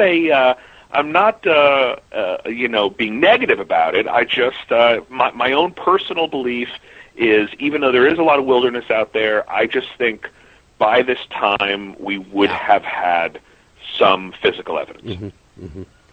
Yeah. So Josh, there's a theory that I've heard in the last couple of years that I'd like your opinion on, and that is, with all the shows that are out there, almost all of them men, almost all of these Squatchers are men. I've heard a theory that it will not be a guy that discovers the Bigfoot; it will be a woman. Totally possible. I spent 45 minutes today trying to find my glasses, and my wife found them in 12 seconds. Yeah, but that's what wives are really good at. My house is the same way. They were literally on the floor next to my. Yeah, they were on the floor next to my daughter's crib. I walked into the room 5 times, didn't see them. My wife walked in and picked them up. So I'll back that theory. It's just something like they just seem to be less threatening, more welcoming than the guys who are out there with 12 gauge shotguns. Can't imagine why, but sure. I just never knew kind of what to think of that. Not that I disagree with it at all, but do you think maybe, not to stay on Bigfoot much longer, but that maybe arming yourself to the teeth and going out into the woods is probably not the best way of trying to find Bigfoot? I don't know. I mean, again, I think that all of it comes down to what is it, and what is its disposition, and are you talking about a 6, 7, 8 foot tall bipedal primate? I mean, that's something that I'd probably be pretty cautious about. I don't think people should arm themselves and go out into the woods hunting Bigfoot necessarily, but I think it assumes, though, that this thing is out there and exists in that form, and I am not sure we can make that assumption. Yeah. So I'm kind of sticking to my guns on this. I think that this whole notion of saying, would it be a woman who finds it before a man who finds it, all that makes a bunch of assumptions about this thing being there and it having a disposition. And I think that that's something, again, I'm not sure we can make those assumptions. Well, good call. One thing I really enjoy about your programming is really how you take us on the journey with you. And you do a wonderful, masterful job at doing that. You're master storyteller as well, and that really lends to the show. But one of the series that you had done kind of touched me the most when you're looking for the afterlife. I found that just absolutely fascinating. Can you tell us what that was Thanks. like? It was a fun show. We had, look, we travel all over the world, and one of the things that is really universal, kind of taking a tip off the Bigfoot thing about how that's a real universal story. One of the things that is entirely universal is that people all over the world have a shared belief in something beyond the physical world. It looks very different in different places, and it looks different in different religions, but generally, most cultures have stories of ghosts. Most cultures have stories of a place that we go to when we die. I mean, this is something that cultures around the world have a deep-seated belief in, and so we wanted to make a show where we went around the world, and it really wasn't about necessarily proving anything or talking about who has it right and who has it wrong. It was really about looking at this question of the afterlife, meeting with scientists who were studying kind of what happens to our brains the moment that we, die, meeting with people in different religions to see how they interact with the afterlife, meeting with paranormal investigators looking for ghosts. It really, meeting with atheists. We went and met with Penn Jillette, the magician, famous famous atheist to hear his views on the afterlife, which are no views at all, right? The idea that there's nothing there. And so it was a really amazing experience being able to go and just talk to and meet all these people around the world. And there were some experiences in that were really life-changing for me. You know, I mean, going to India and participating in a Hindu funeral on the banks of the Ganges and really being there with a family as they burned this body right in front of me, you know, and being there and carrying this body out of the water and then being there as they lit it on fire. I mean, just incredibly emotional stuff and a really different way of dealing with death than we deal with it in the West, you know. I mean, it's really interesting, like you see these people bring their loved ones' bodies down to the river and bathe them in the river and then literally light them on fire. I mean, like a son lighting his father's body on fire and watching it burn down to nothing, and we would think of that and go, oh my God, that is so macabre, and it's so gory, and it's just so intense. Well, they would look at the idea of putting somebody in a box and putting them in a cemetery with a bunch of other people in boxes as really strange, you know. So and also kind of ghoulish, like dressing people up and burying them in caskets, and you know. So this is kind of the whole show was really just about looking at the ways in which different people approach this question of the afterlife. So it was a really intense experience for me. I love doing it. I'm glad you enjoyed it. Yeah, I really did, and I learned a lot about other cultures as well. I didn't know, and that's really that's good TV where it informs, educates, and entertains. You know, I mean, that's what you want it to do. Any good show, and it hit the nail on the head right there. And another thing I get asked. Well, I appreciate it. Yeah, another thing I get asked about all the time when in anticipation, we have a text line, and as soon as I announced you're coming on, that thing lit up the board like crazy. Another question is do you believe that Hitler actually made it to South America? I personally don't. I mean, it's a fascinating idea. It's a terrifying idea. It is. We do know that a lot of Nazis escaped Germany before the end of the war. That's a fact. And several high-ranking Nazis made it out of Germany before the end of the war and made it to South America through a lot of sort of backdoor channels of people that were sympathetic to the Nazis, allowing them to get out of Germany and get to South America. You know, the question of Hitler and whether or not he did that, I mean, we know on good authority that Hitler was in the Führer bunker right up until the very end. That is, from other people that were there, we know that happened. The idea that he would have been able to make it out as late as he was there with the city surrounded and the Soviets there, it just doesn't really seem possible. There are interesting. I mean, look, if you bite off on that theory, you have a little bit of ammunition because his remains were not really well preserved, and the Soviets were really the ones who were there first and kind of were on the scene first, and so we don't have a toe tag on him, right? I mean, it's not quite that cut and dry. I just don't think that at that point the mechanism for him to escape existed. I think the story as it stands is the correct one. I think that Hitler, committed suicide and that he died in the bunker. I just don't see that he got out of there. I don't think that he would want. I mean, he was such an egotistical individual at that point. Anyway, he would not want to get caught by the Allies at all.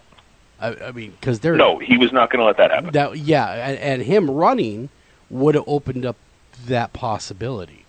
So I'm right there with you. I do believe... I don't buy the body double theory. I don't buy any of it. I think Hitler was so drunk on his own power at that point and so egotistical and so just Hitler that he had to take his own life. That there was just no way he was going to admit defeat to these people. I mean, look, the Soviets were less than a mile, like a half a mile from the bunker. Yeah, and he was still there. There were a number of people left in the bunker. He had meetings with a number of people. I mean, there were more than a few dozen people down there at that point. And I mean, it just doesn't make sense that he didn't die down there. There's really no. there's really no chance he got out of there. And like Operation Paperclip, when people brought that up, you know what? He would have served no intellectual purpose to the Allies. You gotta remember, the people that came over in Operation Paperclip were all scientists, and they were, they helped us get to the moon, for crying out loud, and things such as that. They would not allow Hitler to be kicking around the United States after that happened. Yeah.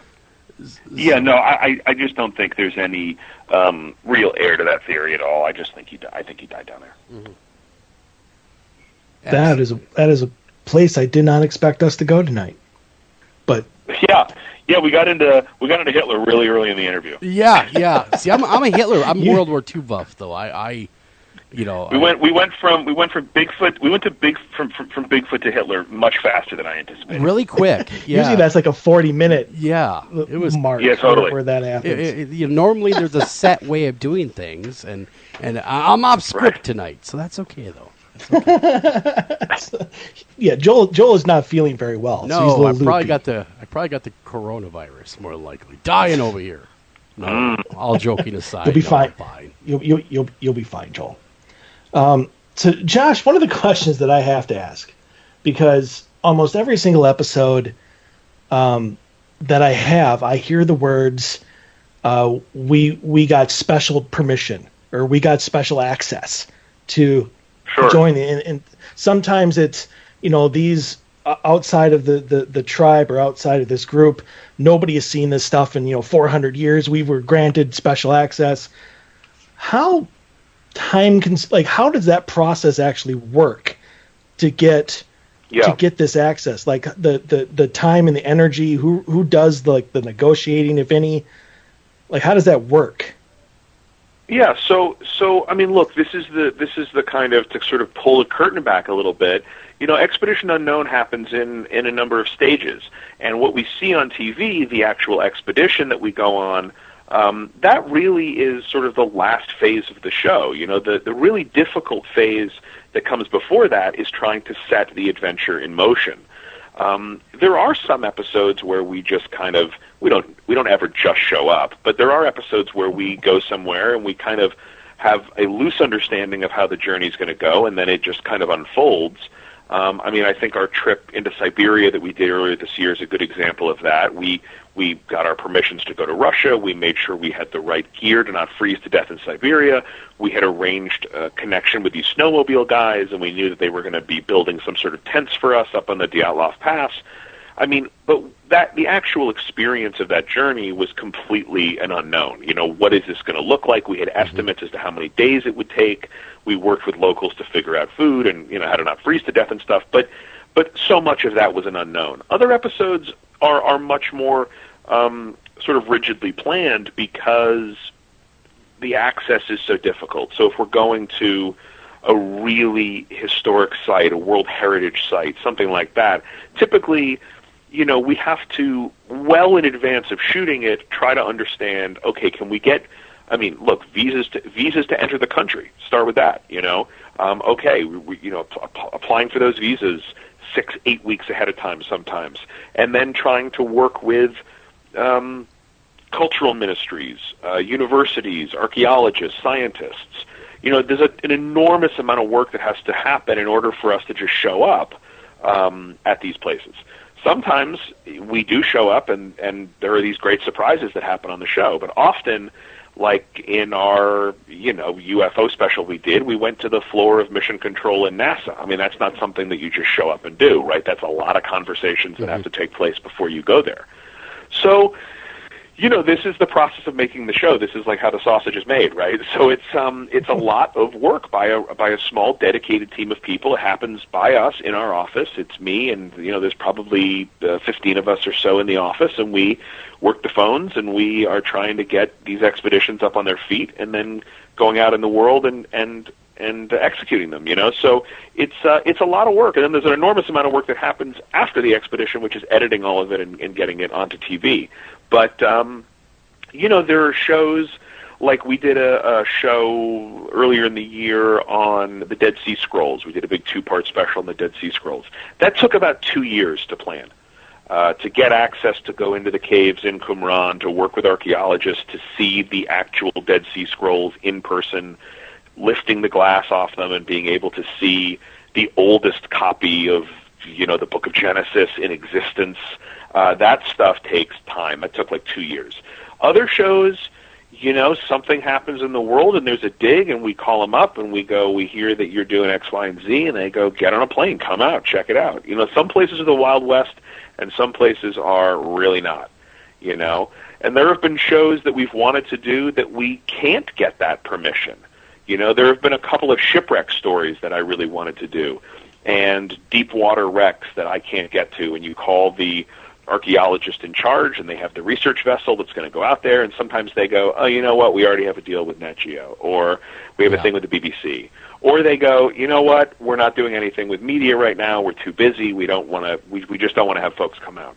Yeah. So when that happens, it's shut down. Like, I don't have any way to kind of like go rogue and go visit some shipwreck that's 600 feet underwater without those guys, So this is the kind of balance of the show. We really need the cooperation of the scientists and archaeologists and historians and governments that we go to work with. That's just so integral to the show.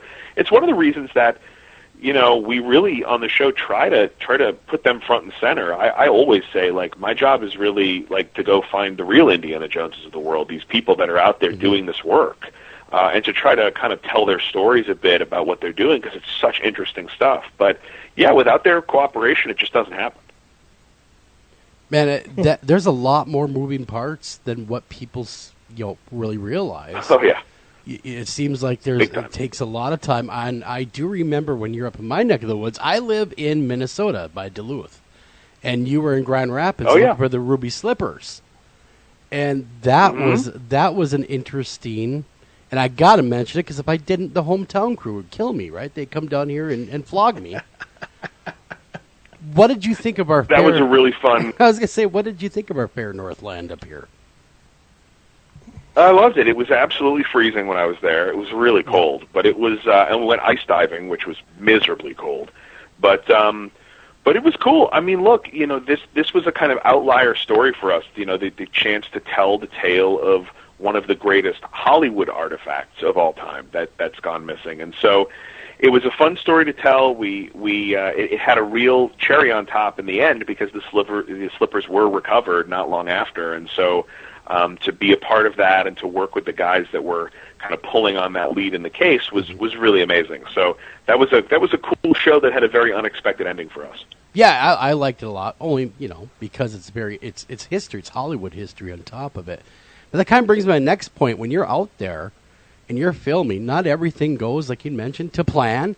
Is there ever a point where you ever get a little afraid for your own safety? And if so, do you go with security or anything? Who's keeping Josh Gates safe while he's out there?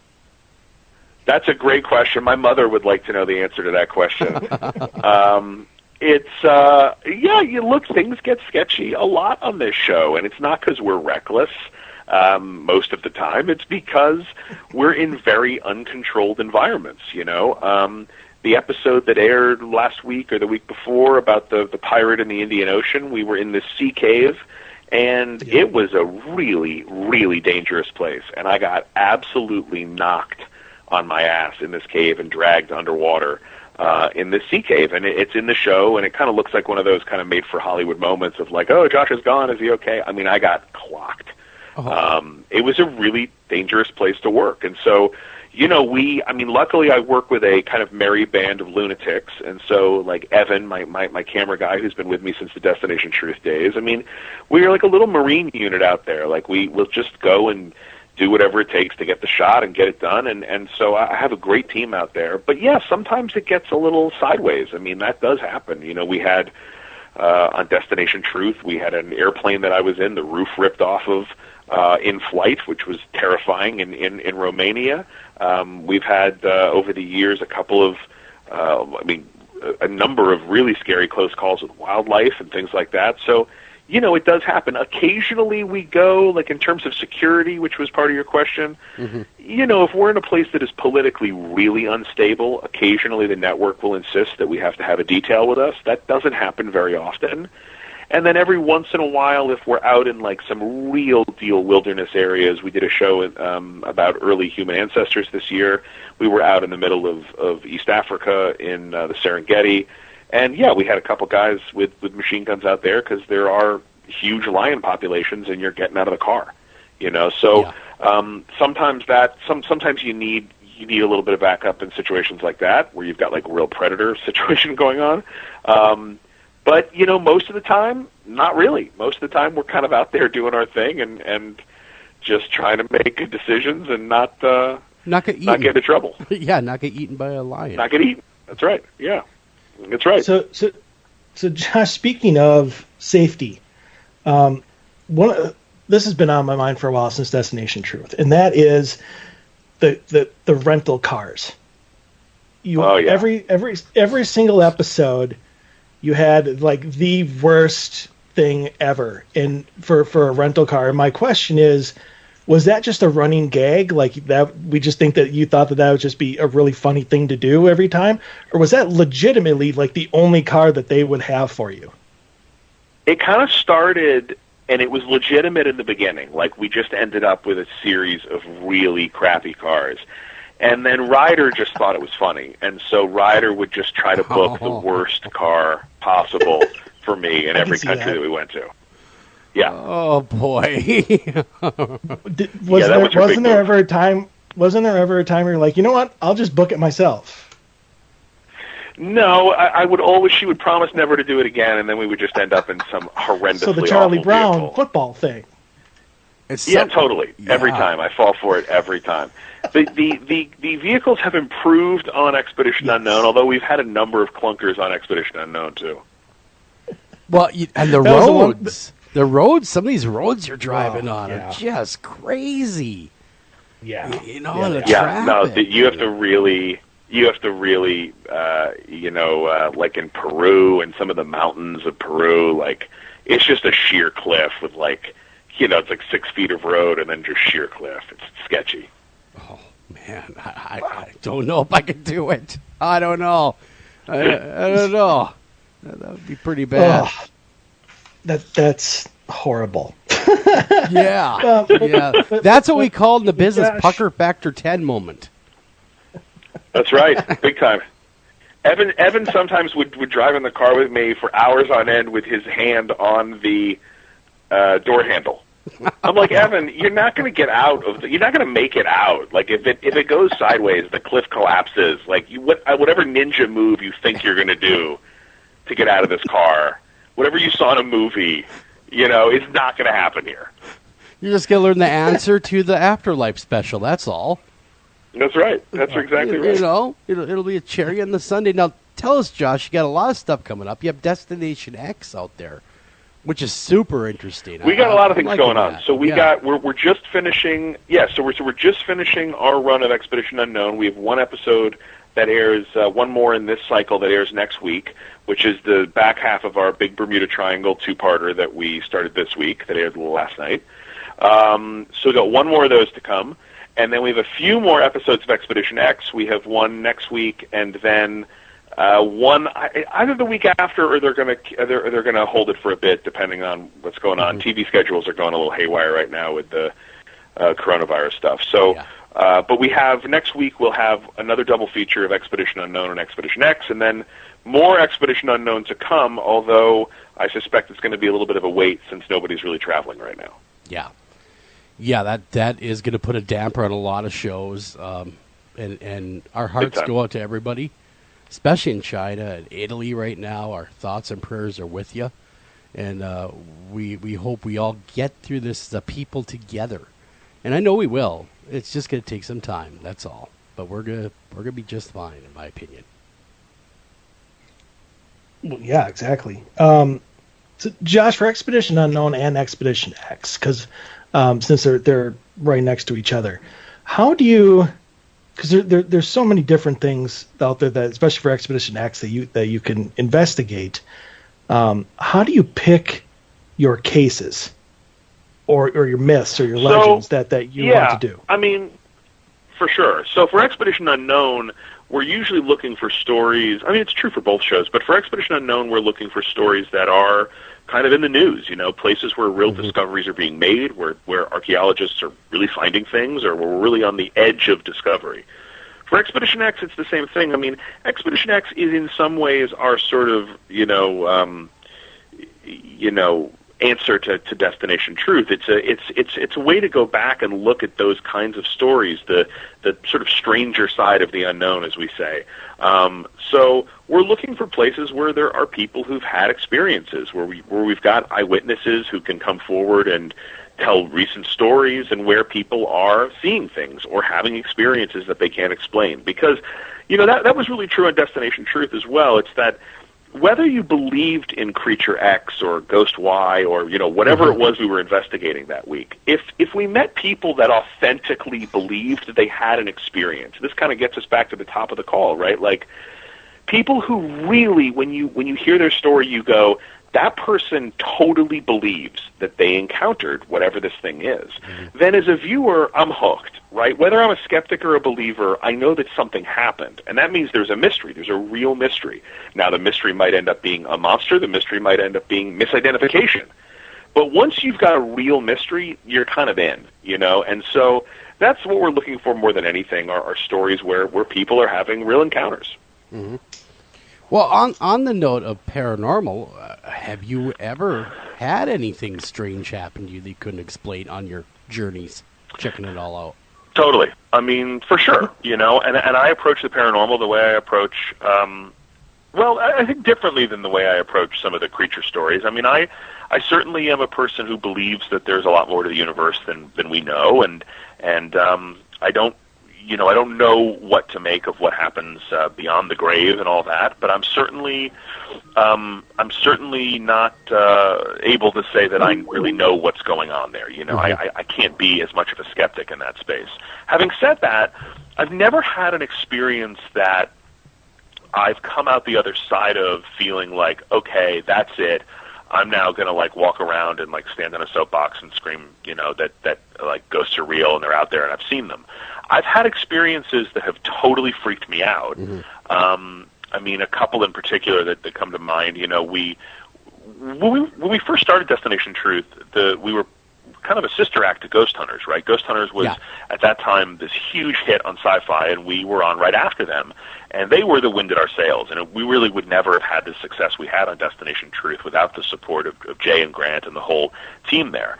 But I remember in those early years, Jay and Grant used to talk a lot, and they would say, as a paranormal investigator, you're going to get punched, kicked, slapped. They have this whole speech of all these things that would happen to you, at some point as an investigator. And I used to listen to that and go, man, I've never had an experience like that. I don't know what they're talking about. And then it did happen to me once. We were doing a show in China on the Great Wall, in this supposedly haunted section of the Great Wall. And we used to wear these goofy backpacks on Destination Truth, and they had a camera that swung around in front of you and kind of was like a look-back camera so that the viewer could, like a doorbell cam, just sort of see your face there. But it had this ungainly piece of equipment you had to wear on your back. It looked like a proton pack from Ghostbusters. And so every hour or so, the camera operator would have to come over and change a bunch of things on that backpack. They'd have to put new batteries in and change. We were still filming on tape back then, so they have to put in new tape and things like that. So I can remember standing there, and Evan came over behind me and was changing these tapes and just jostling me around. And the backpacks were so janky; they always kind of dug into your shoulders. And I remember just standing there and being jostled. And I kind of looked over my shoulder to ask him something, and he was like 30 feet behind me. And my blood just turned to ice. I'd just been standing there, and I was being moved around and sort of manipulated by something, and I thought he was right behind me. I thought it was him. Mm-hmm. And it just completely stopped me in my tracks because I was so certain that something physical was touching me. Yeah. And then I kind of do what a lot of people do, though, when they have experiences like this. I then take a second breath, and I go, was that in my head? Did I imagine it, and then because I thought it was happening, some psychosomatic thing happened where it felt more like movement, and I kind of just went with it, and you start to doubt yourself. we had an experience in this purportedly haunted forest in Romania, the Hoia Baciu forest, where Evan, who's not a paranormal guy, who's like our camera guy, who this is not like something that he goes out and does for a living, and he's not a hobbyist in the paranormal world. He's there to shoot the show. He had this experience in this haunted forest where something blew him off his feet. I mean, knocked him off his feet. And we were making a show, and we saw it happen on camera, and I went over to him, and when I got over to him, he was a wreck. He was crying, he was terrified, he was like curled up in a ball, and we stopped filming after a few minutes because it was just too much. Yeah. And to this day, Evan is just like, I don't know what it was, but something knocked me off my feet. So to witness somebody that I know and to be right next to them and see that happen was terrifying, But does that mean it was a ghost? Does that mean ghosts are real? I mean, no, it doesn't. It's still a question of belief, and that's a big thing about the world of the paranormal, is that just like the world of Bigfoot hunting, it remains scientifically elusive. There's a lot of sort of circumstantial evidence that things are happening, and people report incredibly compelling things.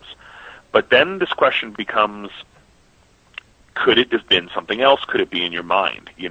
For me, one of the most intense experiences I've ever had was on that Afterlife show. We went to South America, and I drank ayahuasca, which, if people don't know what that is, it's called the vine of death, and it's like the most potent hallucinogen in the world. And I wanted to go down there and do that because it's a way in the Amazon that people connect to the spirit world, supposedly. And we were doing this big show in the Afterlife, and I thought, well, other than doing a Flatliners segment where they try to stop my heart, which the network was not going to allow, we sort of thought, well, look, this is it's an insurance nightmare. They'll never approve it. We thought, well, let's do this, and this is supposed to bring you to the spirit realm. Yeah. And that was an incredibly intense experience. It was a really long night down in the Amazon in this hut. And it was, parts of it were beautiful and parts of it were really terrifying. But I saw things that were so vivid and so real and so, I would just swear, were physical, real things, that I came out the other side of it thinking, look, either I had a kind of spiritual experience here that was like outside of myself, or I didn't, which is what a lot of people would say. A lot of scientists would say, no, that's just the power of this hallucinogen. But if that's true, it means that your brain is capable of really, really scary things and beautiful things too, but that you're able to manifest things and see things that aren't there. And so that also, I mean, the brain is unreliable. We know that. Go to a magic show. Your brain is easily duped. And so this question of what is out there and what did I really see and what did I really feel, we always have to run it through the filter of our brain, which is this really mysterious thing in and of itself, right? So I remain incredibly open-minded when it comes to the paranormal. I really do believe there's more out there than meets the eye. I just don't know what it is. Yeah, great. Yeah, along with everybody else, it would be great to get that answer one day. Because, Josh, we get emails, hundreds of them every week, telling us about their paranormal experience. I mean, just by the mass of emails that are coming in about their experiences, either we got a whole lot of crazy people listening, or there's something more going on. One of the two is going on. Well, that's what I always say. I mean, if you look at the number of people, there was a poll done a few years ago by CBS News about the number of Americans that believe in an afterlife, the number of Americans that believe in ghosts, and the number of Americans that believe in ghosts is somewhere around like 75%. Mm-hmm. It's a really high number. I mean, that's more people than believe in evolution. Yeah, so either 3/4 of the country are nuts or delusional, or 3/4 of the country are having authentic experiences. I think either way, the question is important, right? I mean, what is it why do people believe this? Why do people claim to see these things? Mm-hmm. Whether you believe it or you don't, I think that the field of inquiry, trying to kind of look into this and understand it, is super important because the numbers are staggering. The number of people that are really into this. So I don't begrudge anybody for asking these questions and kind of wanting to understand it. It's the basis of religion. It's the basis of, so many people's spiritual experiences. So I think it is an important thing to talk about. I right there with you. I got a listener question asking Josh, whatever became of the Yeti footprints that Nepal government would not let you leave with? Was there ever any testing done along with the hairs that you found? So we cast footprints in Nepal from a strange set of tracks that we found years and years ago, high up in the Himalayas. We found a series of prints, one really good one, and then a couple of kind of half prints along a river in this really soft sand. And the thing about it that was so crazy in the moment is that we weren't following a prescribed path. It wasn't like, we were all hiking through the Himalayas on this trail, and then, right here in the middle of this trail, look at these convenient footprints. Mm-hmm. We were wandering around in the wilderness in the middle of nowhere, a small group of us, and so it wasn't even a situation where anyone could point at anybody else and go, hey, did you put this here? Did somebody make this? It was completely outrageously impossible that we would have arrived at this place, by somebody's design. So I have no idea what left them. They are big, crazy-looking prints. We cast them we travel at the time with casting powder because we were looking for prints and evidence and things like that. So we made these plaster castings of them, and we had them looked at. We had them examined. We looked around the area. We collected scat from other samples we found in the area that turned out to just be animal scat. But we ended up being able to duplicate the prints and take them out of the country. And one of the prints, the really good print, now sits in Florida at Disney's Animal Kingdom in the Expedition Everest ride. So if you go to Disney World and you go to Animal Kingdom and you go stand in the long line, you go through this Yeti museum, and in the museum there is a display case that has our footprint in it. So, so cool. Of all the things I've done in it's the cool. I mean, I grew up as a Disney nut. I used to my poor parents. I would force them to take me to Florida every year for school break. And now that I have kids of my own, it's like I love it, but my poor parents, what I must have put them through. And so to have that footprint in that ride in Animal Kingdom is like it's the coolest thing in my whole career. If I do nothing else, I've got like a little piece of Disney immortality. It's amazing.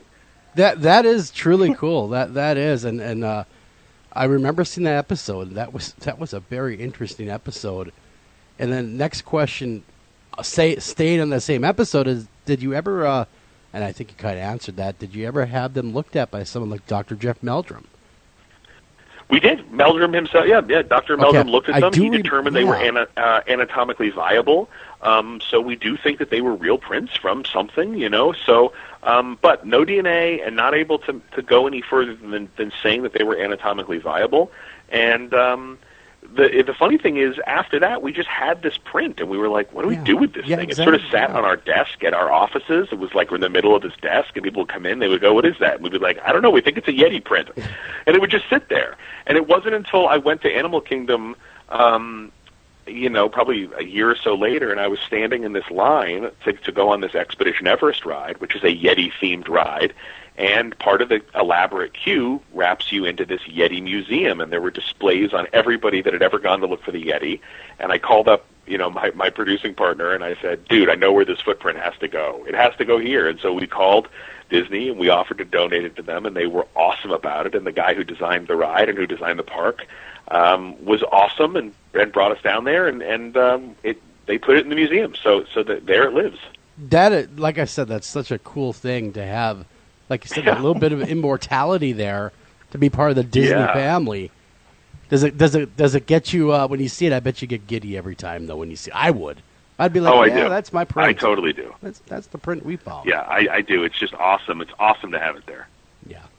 Well, there's so much more that you got going on too. I know the Expedition X stuff has been very popular, but after all this is done, what's next for Josh? What are you thinking? Where are you going next? That's a big question.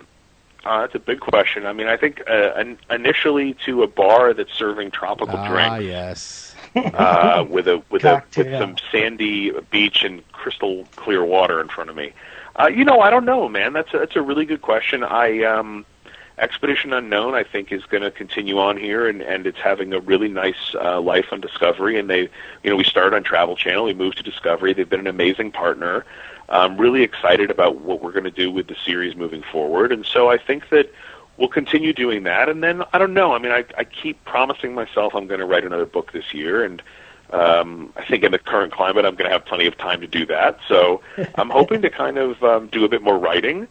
But there's so many things that I really want to do. There's so many places in the world, even though I travel professionally, that I haven't been. And I just want to keep telling stories. I mean, I'm not sure. I think after Expedition Unknown ends, I might not do another full-throated adventure show, like I've been doing. But I want to keep telling stories. And so whether that's through writing or whether that's through, I'm sure it'll be through more traveling and adventuring.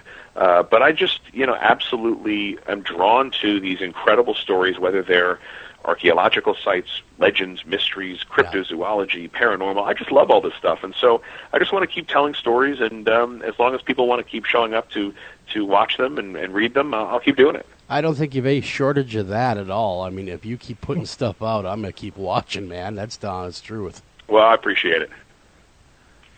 Well, Josh, I'm sorry. Go ahead, Joel. No, you go ahead, man. I was going to say, hey, Mike, what you got, man? Well, I was just waiting for you to take a breath. That's all. Thank you. Appreciate that. So, Josh, for Expedition X, I think one of the big things about that really makes the show even more entertaining than it already is kind of like the interactions and the contrast between Jessica Chobot and Phil Torres, who are obviously the two main people. Do you think, and this is kind of just a more lighthearted question, do you think Jessica is ever just going to unload on Phil one of these days? Yes, and I actually think, Expedition X is in its freshman effort here, and I really hope we go to make more of them. The show's been rating really well. One of the things I don't think the show has enough of is that interplay.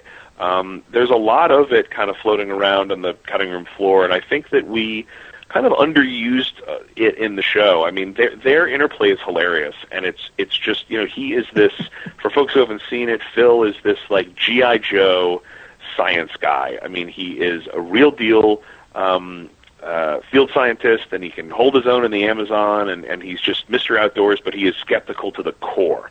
And Jess is a true believer. I mean, this is like a Mulder and Scully team, and she is super into all things weird and unusual and paranormal, and it drives Phil crazy, and Phil drives her crazy, and that's why they're a great team. And I want more of that in the show. I literally want them like beating each other up. I mean, they get into these hilarious fights, and I just want to see more of it. Well, I agree, because one of the things, especially last night's episode, when they were going over the evidence from that ancient city, and you could just see it in Jessica's eyes when Phil's listener was like, I think it's an animal, that she was just about to attack him. And totally. I absolutely love... I'm sorry, go ahead. No, it's great. There's a moment that I wish had stayed in the main show from a few weeks ago that ended up in the after show as like an additional scene, but it was so funny, and I wish we had kept it in the main show. They were in this, mammoth cave system, and it was flooding, and they were trying to get out of this cave system that was flooding. And Phil literally stopped to look at some stupid bug on the ground because he's such a bug nerd. And they're like rushing to get out of this flooding cave. And he's like, Jess, look at this bug. And she, kind of like that great Indiana Jones moment where he goes, we are going to die. She literally just clocked him and was like, we are going to drown.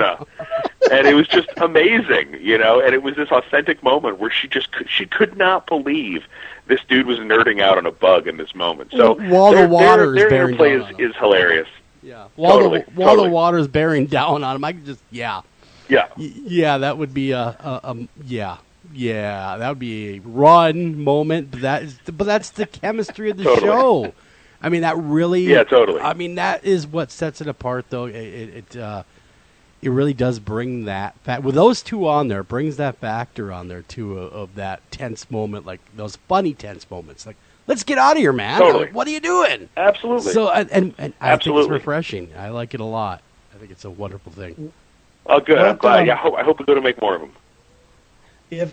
If you're able to, and I don't know if you can or not, but can you tell me kind of where they're headed to next? You know, what we can expect from the both of them for upcoming shows? Yeah, we have a couple of episodes left in their run. They have one that is a purportedly haunted lake, which was an artificial lake. It was made by the government. It was a flooding project in Georgia, and in creating this lake, the government flooded 20 cemeteries under the lake. This is kind of the poltergeist plot, and now it is considered a notoriously haunted place called Lake Lanier. So they're going to be going there, which is a really cool story that I had not heard much about. So it's kind of a neat news story. And then the other episode is this really intriguing case about a kind of UFO cult in Thailand, a group of people that are obsessed with this idea that they're communicating with extraterrestrials. It's really out there, but the group is made up of these really like upstanding citizens and business owners, and like people are just deep into this thing. And so it's a cool exploration of, you know, why these people have kind of been drawn to this thing and what it is they think that, what information they think they're getting from, you know, extraterrestrials. So it's a really kind of out there story, but like fascinating stuff. So cool stories on the horizon. We got a question from a listener. He says, I'm a mountaineer myself. Love the episode. We went to Russia. That's on the bucket list. But Josh, were you absolutely mortified and in awe of the equipment that they were using back then and made it as far as they did up the pass? Yeah, so for folks who don't know that story, it's called the Dyatlov Pass, and it's actually a very tragic story. 60 years ago, this group of hikers that were Soviet kids, basically college kids, really, went on a hiking, a cross-country skiing and hiking expedition into the Ural Mountains in Siberia, and they all died in a very mysterious way. And it's one of these stories. It's called the Dyatlov Pass incident. And if it's a story that you're not familiar with, you could Google it, and you would be up all night long on like a Google black hole thing where it's just so fascinating and creepy, and the more you read about it, the weirder it gets. It's just a strange story, and nobody really knows what happened to them. But I have to say, in response to the question, I'm super impressed by how they were able to really navigate the backcountry then in this incredibly harsh environment using what is effectively homemade equipment. Mm-hmm. They were cutting their own skis. You know, I mean, today in mountaineering, we're so spoiled with all of this incredibly high-tech equipment, incredibly light, incredibly warm, all this synthetic material that we have now. And we forget about the people that were, I mean, you look at, you know, Mallory or Hillary and Norgay. I mean, these guys were climbing in like leather and I mean just like crazy stuff that today we would just never consider doing. But in fact, a lot of that natural material turns out to be incredibly warm. You know, I mean, you look at people who live still in like Inuit communities and places like that are wearing fur. I mean, you know, I'm not a pro hunting guy necessarily, but like we wore, I got a fur hat in that Siberia episode that was warmer than any hat I have ever bought at REI ever. Like in 20 below temperatures, my head would be sweating in this hat. Yeah. So, you know, this is like how animals live in these temperatures. They have these layers of incredibly effective fur. So super impressed by those hikers. I mean, even though their story came to a really tragic end, they were really capable backcountry explorers, and they deserve a lot of credit for what they were able to do. And obviously it's really sad what happened to them, but they were really badass kids. Yeah, they were. The show is Expedition Unknown, Discovery Channel. Check your local listings. Better yet, DVR it. Check them out. Binge on it if you are quarantined, like our friend Steve that emailed us top of the hour. You're going to love it. If you've never seen Steve. it, shame on you. You got to check it out. Josh, thanks so much for coming on the show. Thrilled to be here. Thanks for having me. Everybody wash your hands, and I'll see you soon. Sounds good, Josh. After Hours AM is a production of Midwest Radio Productions. Please like us on Facebook and follow us Twitter. And please visit www.americas-most-haunted.com.